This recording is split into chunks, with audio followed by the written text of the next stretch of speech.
पता नहीं श्रीनिवास भार्गवी की कुंडली लेकर कब आएगा, कब उसके विवाह की तिथि निकालेगा वो।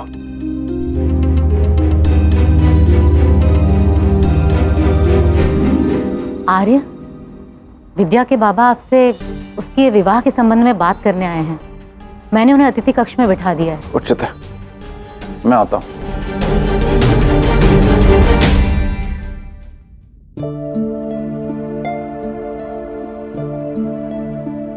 ये भार्गवी क्या कर रही है?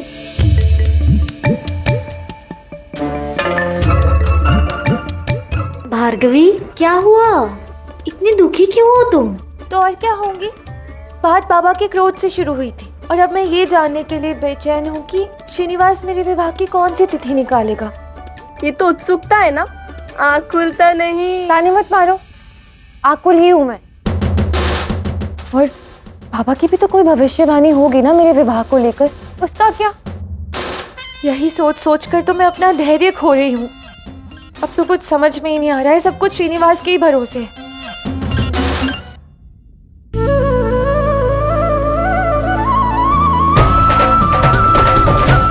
श्रीनिवास आ गया।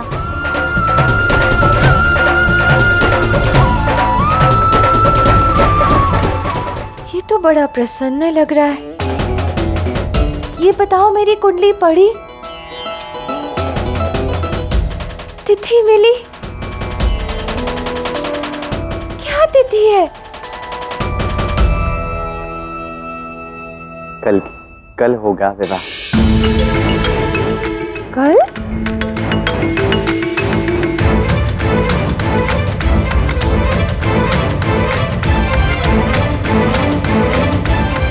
ये क्या कह रहे हो श्रीनिवास? कल तक तुम आत्मनिर्भर कैसे हो पाओगे?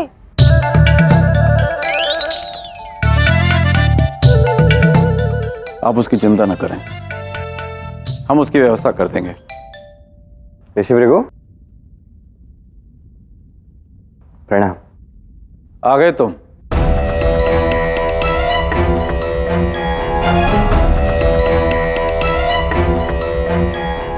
स्मरण है ना, भार्गवी की कुंडली पढ़ के उसके विवाह की तिथि निश्चित करके आए हो तो ही यहां रुक सकते हो, नहीं तो इसी क्षण तुम्हें वेंकटगिरी छोड़ के जाना होगा।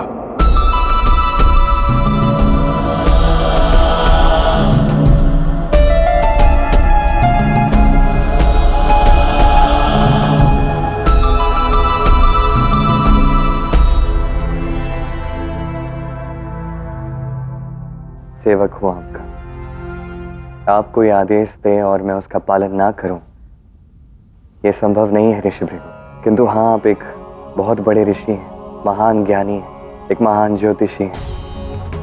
आप ही के समक्ष आप ही के पुत्री के विवाह की तिथि बताने जा रहा हूं। इतना बड़ा कार्य मैं बिना आपके आशीर्वाद के नहीं कर सकता। ठीक है, अब दिखाओ मुझे। क्या सत्य में कल ही विवाह होगा मेरा? तो ऋषिवर, आपके अनुसार भार्गवी के कुंडली के ग्रह और राजकुमारी पद्मावती के कुंडली के ग्रह दोनों समान। ये सत्य है ऋषि भृगु, बस ग्रहों के दिशा में थोड़ा सा परिवर्तन, एक उत्तरायण नक्षत्र में है तो दूसरा दक्षिणायन नक्षत्र में। अब इस प्रकार से यदि देखा जाए तो ठीक ऐसा ही एक संयोग राजकुमारी पद्मावती के स्वयंवर के 6 माह पश्चात कार्तिक माह में आएगा। ये क्या कह रहा है श्रीनिवास? अभी तो इसने मुझसे कहा कि कल का ही मुहूर्त है। किंतु ये कैसे संभव है? ऐसा मैं नहीं कह रहा ऋषि भृगु, भार्गवी की कुंडली कह रही है। देखिए, राजकुमारी पद्मावती का विवाह होगा वैशाख माह में। ठीक 6 महीने बाद कार्तिक माह आएगा, जहां भार्गवी की कुंडली के सारे ग्रह तारे अपनी गणना से एक ऐसी स्थिति बना देंगे जो भार्गवी के विवाह के लिए सबसे अधिक शुभ संयोग होगा। तो मैं इस निष्कर्ष पे पहुंचा हूं कि आने वाले कार्तिक माह के शुक्ल पक्ष की 10वीं तिथि ये होगी भार्गवी के विवाह की तिथि।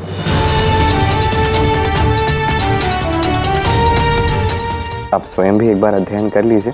मेरी कोई त्रुटि मिले तो मुझे अवश्य बताइएगा।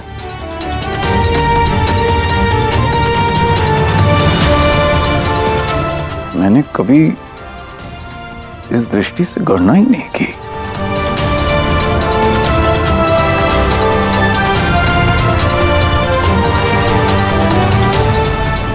श्रीनिवास, क्या तुम्हें पूर्ण विश्वास है कि तुम्हारी गणना उचित है? विश्वास नहीं होता तो यहाँ क्यों आता? वेंकटगिरी छोड़कर चला जाता मैं।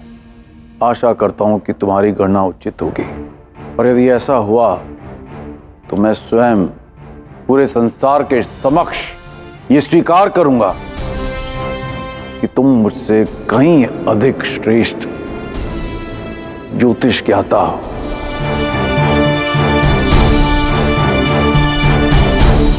और यदि तुम्हारी गणना असत्य हुई तो तुम्हें उसी क्षण वेंकटगिरी छोड़ के जाना होगा।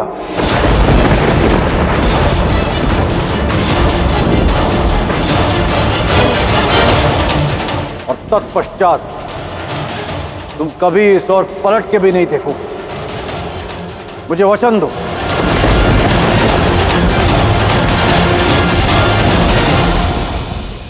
ठीक, स्वीकार।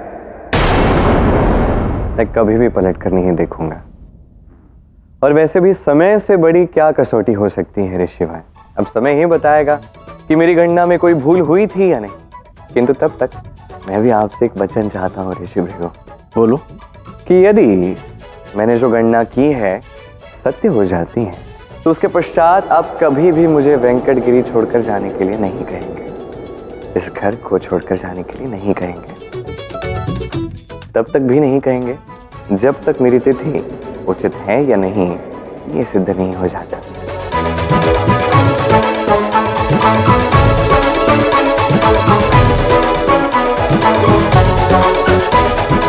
उचित है श्रीनिवास, मैंने वचन दिया।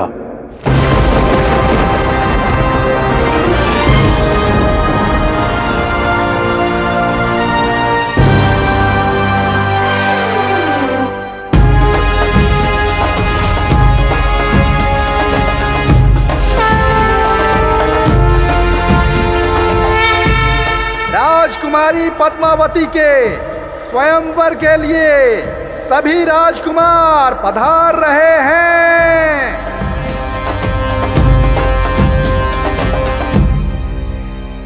आइए आइए। प्रणाम राजन। पधारिए वैदेह नरेश।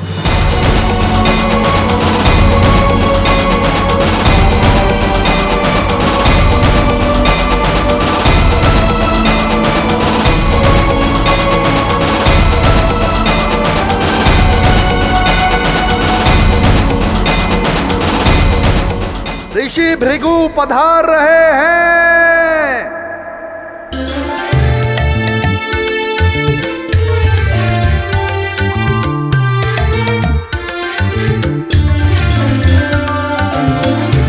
प्रणाम ऋषि भृगु। आइए।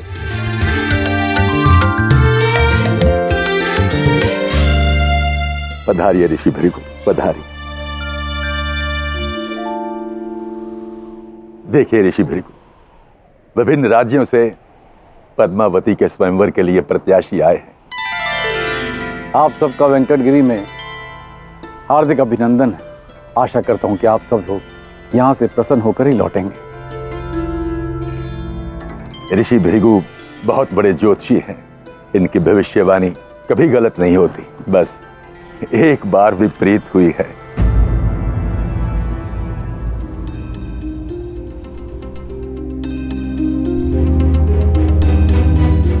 आइए स्वयंवर आरंभ करते हैं। किंतु राजन, स्वयंवर आरंभ से पूर्व हमें राजकुमारी पद्मावती का दर्शन तो कराइए। बड़ा सुना है उनकी सुंदरता एवं कुशलता के विषय में। अवश्य, किंतु इस रीति के लिए हमने कुछ विशेष सोचा है। वासु, जाओ पद्मावती को ले आओ। जी पिताजी।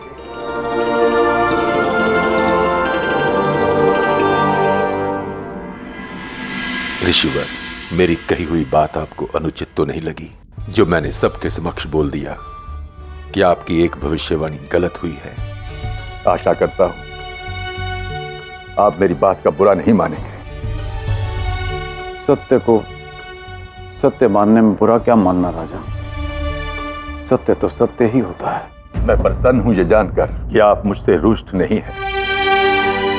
पद्मावती के स्वयंवर का प्रयोजन सफल हो जाए, उसे श्रेष्ठ और मन चाहा वर मिल जाए, बस यही चाहता हूं।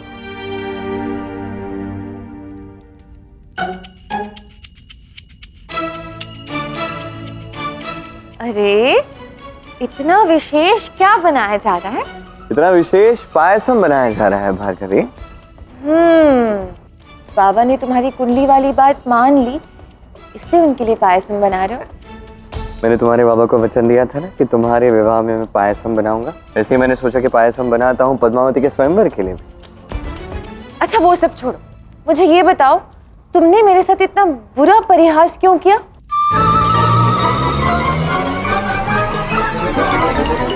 मैंने कब क्या किया मैंने? अच्छा, इतनी शीघ्र भूल गए तुम? मुझे असत्य कह के जो भयभीत किया था कि कल मेरे विवाह का मुहूर्त है। वो तो ऐसे ही ठिठोली कर रहा था मैं। तुम भी ना इतने गंभीर समय पर भी ठिठोली ही सोचती है तुम्हें। ठीक है, अभी सब के लिए ना मेरे पास समय नहीं है, मुझे शीघ्र वहां पहुंचना होगा। सारे राजा महाराजा सारे राजकुमार वहां पहुंच भी गए होंगे भार्गवी। मैं तो भूल ही गई, महल आज कितना सुंदर सजा होगा ना। यदि मैं भी राजकुमारी के स्वयंवर में आ पाती तो कितना अच्छा होता।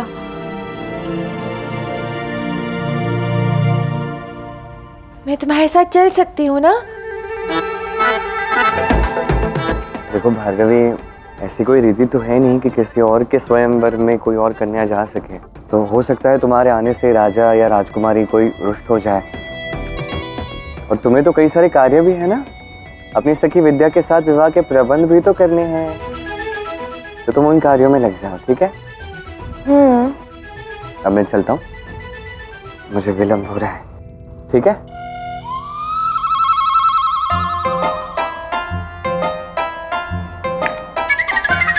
क्या हो गया, कहाँ खो गए?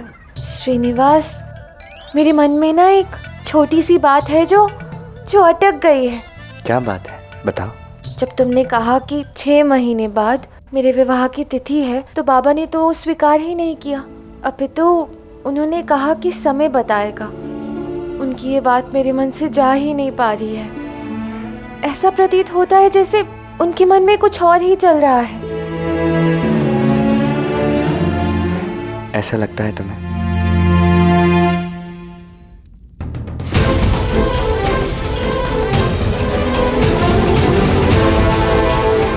विराजिए, विराजिए। आइए।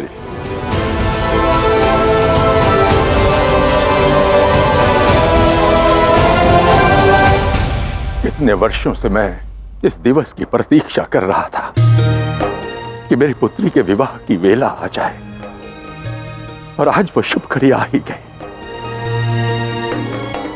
ऋषिवर, इन्हीं में से कोई एक राजकुमार होगा जो पद्मावती का वर होगा, जिसे पद्मावती स्वयं चुनेगी। मैं आपकी भावना समझ सकता हूं राजन। ऐसे समय में एक पिता बड़ी विकट भावनाओं से जूझता है। आप तो जानेंगे ही ऋषिवर, क्योंकि आपकी पुत्री भी तो विवाह के योग्य हो गई। ऋषिवर, आपकी पुत्री के विवाह की तिथि भी तो निकट आ रही है ना? क्या आप उसका विवाह उसी तिथि को करेंगे जिस तिथि की आपने भविष्यवाणी की थी? यदि आप बुरा ना माने तो मेरा एक सुझाव है। श्रीनिवास से इस विषय में बात कर सकते हैं, क्योंकि श्रीनिवास ने पद्मावती के स्वयंवर के लिए जो भविष्यवाणी की थी वो सही थी। बाबा ऐसा कुछ भी नहीं करने वाले हैं, इस बात को अपने भीतर डाल दो। उन्होंने मुझे वचन दिया है भार्गवी। उन्होंने मुझसे क्या कहा कि जब तक मेरी तिथि नहीं आ जाती, जब तक वो सिद्ध नहीं हो जाता, तब तक वो मुझे वेंकटगिरी से बाहर जाने के लिए नहीं कहेंगे, मुझे इस घर से बाहर जाने के लिए नहीं कहेंगे। इसका तात्पर्य ये भी तो है कि उन्हें मुझ पर कुछ ना कुछ तो विश्वास होगा, तभी तो ये कहा है। मुझे नहीं लगता कि इस बार वो उचित है। मैंने जो भविष्यवाणी की है वही उचित है। मैं तो बस ईश्वर से यही प्रार्थना करता हूं कि हमारी दोनों पुत्रियों को सर्वश्रेष्ठ वर मिले, जहां भी रहें प्रसन्न रहें। इसके अतिरिक्त एक पिता और चाह भी क्या सकता है ऋषिवर। उचित कहा आपने राजा। तुम मेरे बाबा को जानती नहीं हो। मैं भली भांति जानता हूँ तुम्हारे बाबा को भी और तुम्हें भी। वो कुछ नहीं करेंगे, मुझ पर विश्वास करो भार्गवी, क्योंकि मैं उन्हें कुछ करने का विकल्प दूंगा ही नहीं। उन्हें 6 माह तक प्रतीक्षा करनी ही होगी। पर मैं ये वो कुछ नहीं। पहले पायसम चखो और मुझे बताओ कैसा बना है, मैं खिला दूं।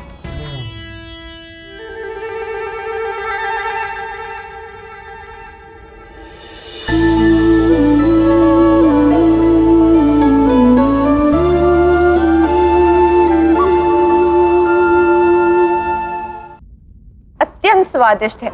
तुमने मुस्कुरा दिया, अब और क्या चाहिए। ये लो, तुम इसे खा लो। मुझे अब चलना होगा भार्गवी, ठीक है? मुझे और अधिक विलंब नहीं होना चाहिए। चलो मैं प्रस्थान करता हूँ, ठीक है?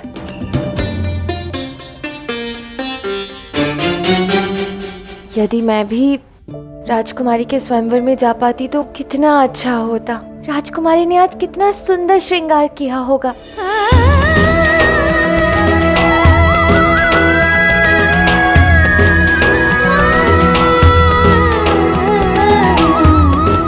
आज तो आपको देखकर सबकी आंखें चुंधिया जाएंगी।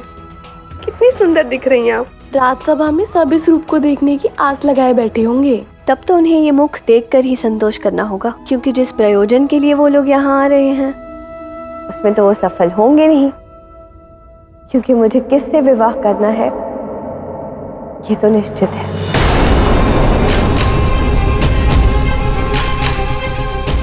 ये क्या कह रही है पद्मावती? कहीं आप श्रीनिवास की बात तो नहीं कर रही?